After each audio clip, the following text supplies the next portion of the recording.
Dalam hadis lain dikatakan Nabi, man shalla salata ma'al jamaah. Barang siapa yang salat berserta jamaah. Di maghrib juga kalau semua jamaah. Ya tu isya ada semua jamaah lo. Wa jalasa fi halaqati ilmin, dan duduk sebentar dalam halaqah ilmu. Yang lagi duduk di dalam halaqah ilmu. Wa sama'a kalam Allah, dan dengar kalam-kalam Allah. Kadang-kadang lebih-lebih punya tafsir Al-Quran, tafsir tafsir. Dan ta'amal wa amila bihi, a'tahu Allah Ta'ala sittata asya. Yang Nabi diberi oleh Allah Ta'ala 6 perkara. Bayang jamaah, tak duduk dalam halaqah ilmiah tiat. 6 perkara Nabi diberi oleh Allah Ta'ala. Yang pertama, rizqul halal. Rizki yang halal. Ini yang sangat penting dalam kehidupan kita ni. Karena rezekinya macam-macam. Nah, rezeki yang haram dibujuk oleh Allah Subhanahu Wa Taala. Rezeki itu beliau halalan thayyiban mubarakan wasi'an. Wa yanju min azabil qabri, dan kita lepas daripada azab kubur. Nyo sabohai yang wajib tanya kini kita nyo perkara mati nyo hana yang cek kita nyo. Mandum kita mati. Truk dalam kubur nyo yang bermacam-macam. Nah, yang pegah tamat riwayat. Itu akan mati ada pubu binali.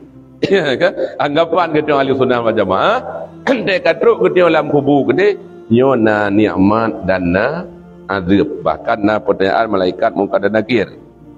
Kita nyo yang datim duk sebuah saat dalam halaqah ilmiah, yanju min azabil qabri, lepas kita daripada azab kubur, wa yu'ta kitabuhu bi yaminih, diberikan kitab catatan amal kita orang tengah, kita bagi catatan amal di yaumil qiyamah tengah, ayo tacok dengan tangan kanan, wa yamuru ala sirati kal barqil khatib.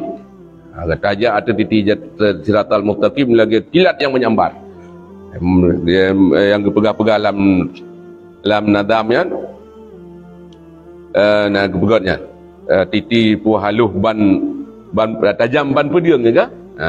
Titi jembatannya haluh tajam ban pedang menan melintir atas neraka. Yang tajak yang dia ngempunggung, nah yang dia ngemperut, nah yang dia ngauleh macam-macam. Itanya yang duduk dalam halaqah ilmu, dengar ilmu syariat, ilmu agama, ilmu Allah. Tajak bak titi siratal mustaqim kal barqil khatib.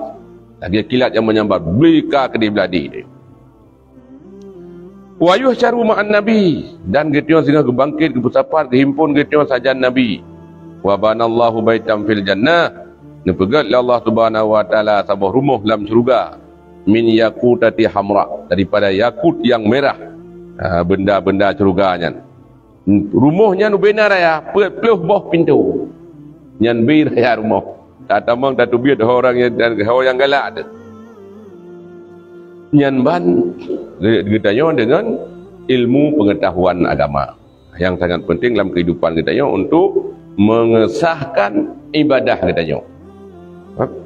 Hikmah kita yang pegat Allah Subhanahu wa taala, wa ma khalaqtul jinna wal insa illa liya'buduni. Hana lun pegat jin dan manusia melainkan untuk berubudiyah, beribadat kepada aku. Nyo hikmah kita yang pegat Allah Subhanahu wa taala. Di tujuan dasar kita yo, tahu di dunia akhir dunia yo untuk beribadat kepada Allah Taala. Yang lain penunjang, walaupun tak balik itu dalam kehidupan kita yo.